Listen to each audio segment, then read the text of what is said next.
Welcome everyone. आप सभी का स्वागत है हमारे यूट्यूब चैनल हिंदी शिक्षा संगम में। आज मैं प्रेमचंद द्वारा रचित उपन्यास सेवा सदन की विस्तृत समीक्षा बताऊंगी। तो चलिए मित्रों, वीडियो की शुरुआत करते हैं।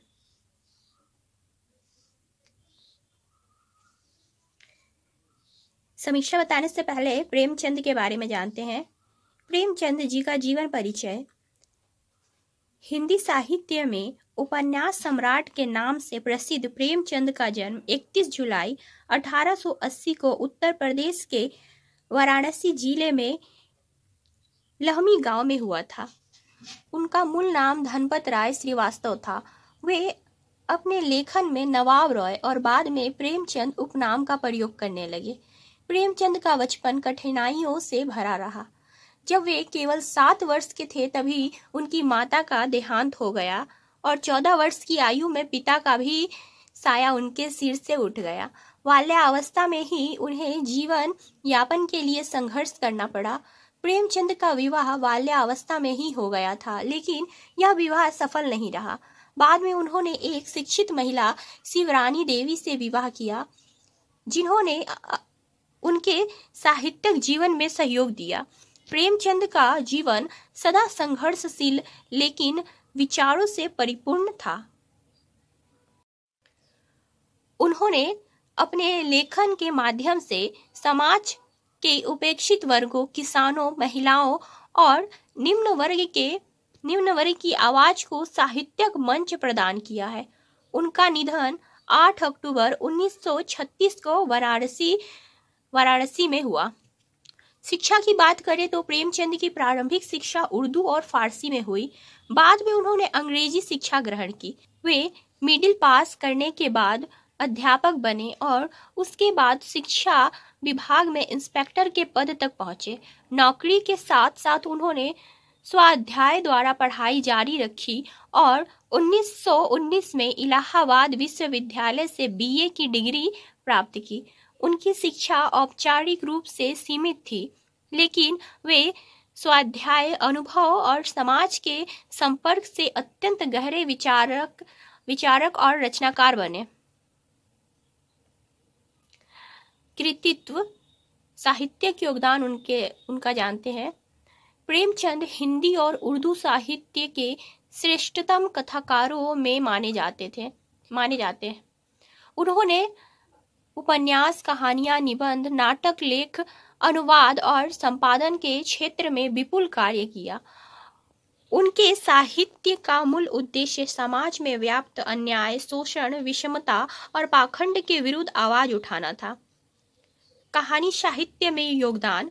प्रेमचंद ने हिंदी कहानी को भावुकता और आदर्शवाद से निकालकर यथार्थ की जमीन पर खड़ा किया है। उन्होंने आम आदमी की पीड़ा, गांव का जीवन, किसान की दशा, स्त्रियों की स्थिति को कहानियों में प्रमुखता दी है। उनकी प्रसिद्ध कहानियां हैं ईदगाह, पंच परमेश्वर, नमक का दरोगा, पूस की रात, 2 बैलों की कथा, सतगति, कफन, ठाकुर का कुआं आदि। उपन्यास साहित्य में योगदान। प्रेमचंद ने उपन्यास को सामाजिक यथार्थ से जोड़ा। उनके उपन्यासों में वर्ग संघर्ष, जाति भेदभाव, ग्रामीण जीवन की समस्याएं और स्वतंत्रता संग्राम की झलक मिलती है। उनके प्रमुख उपन्यास है सेवा सदन, जिसमें स्त्री जीवन पर आधारित है, स्त्रियों की समस्या को दिखाया गया है। प्रेमाश्रम किसान और जमींदारी व्यवस्था पर आधारित है। रंगभूमि अंधे सूरदास के माध्यम से सामाजिक संघर्ष को दिखाया गया है।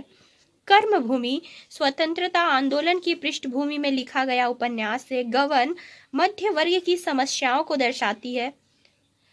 गोदान किसान के जीवन की महागाथा उनकी अंतिम और सर्वश्रेष्ठ कृति मानी जाती है। पत्रकारिता और संपादन कार्य। प्रेमचंद ने कई पत्रिकाओं का संपादन किया है, जैसे हंस। 1930 में इसकी स्थापना हुई। सामाजिक न्याय, साहित्य और जन जागरण की पत्रिका जागरण, माधुरी, कभी कभी संपादक सहयोग। उन्होंने समाजवाद, समाजवादी और मानवतावादी विचारों को अपने लेखन के माध्यम से प्रचारित किया है। सम्मान और पुरस्कार। प्रेमचंद को उनके जीवन काल में कोई औपचारिक सरकारी पुरस्कार नहीं मिला, क्योंकि उनका लेखन सत्ता के विरुद्ध और यथार्थ के पक्ष में था। लेकिन साहित्य जगत और पाठकों के बीच उन्हें जो सम्मान मिला है वह किसी भी पुरस्कार से कहीं अधिक बड़ा है। प्राप्त उपाधियां और समरण।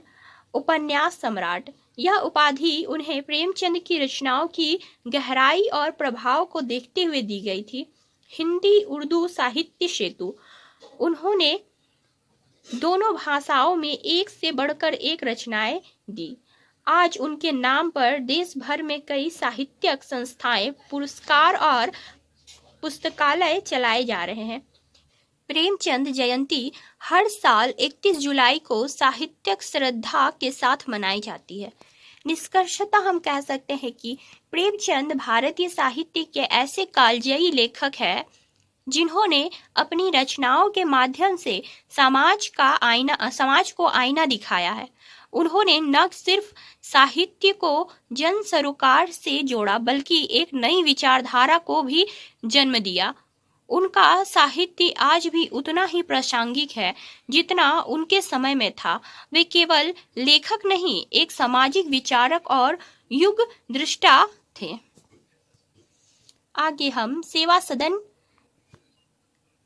उपन्यास के बारे में जानेंगे और इस उपन्यास की समीक्षा करेंगे।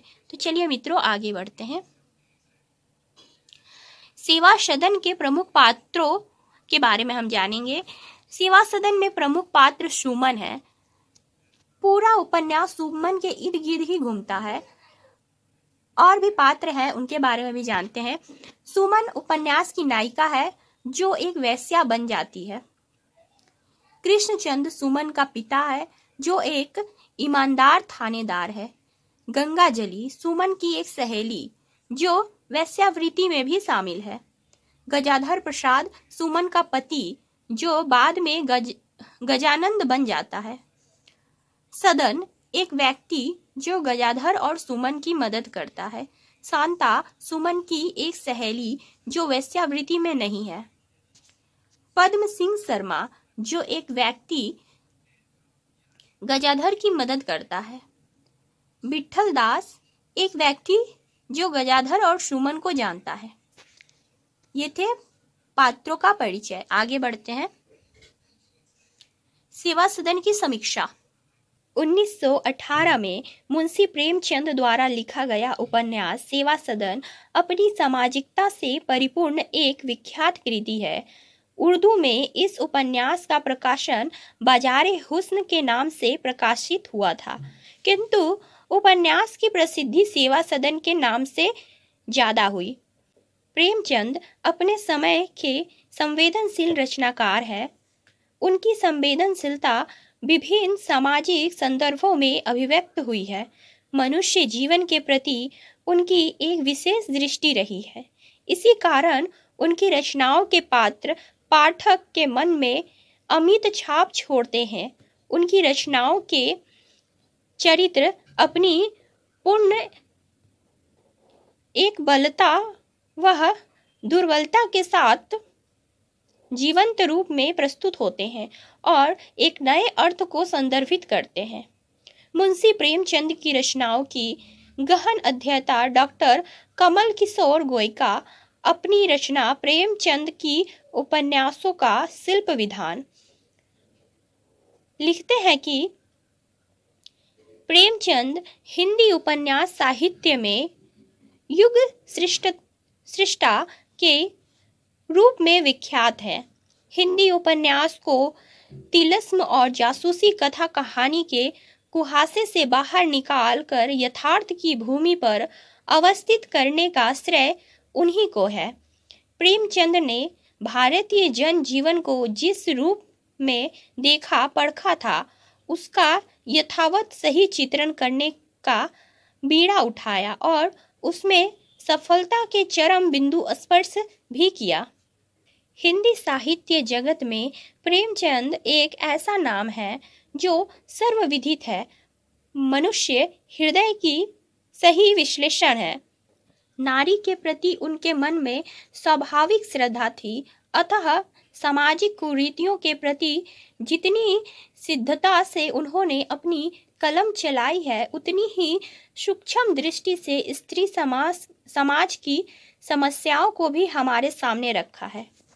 आचार्य हजारी प्रसाद द्विवेदी जी लिखते हैं, प्रेमचंद शताब्दियों से पद दलित, अपमानित और निष्पेक्षित कृषकों की आवाज थे। पर्दे में कैद, पद लक्षित और असहाय नारी जाति की महिमा के जबरदस्त वकील थे। सेवा सदन उपन्यास भारतीय नारी की निसहाय अवस्था, आर्थिक परतंत्रता का चित्रण करता है।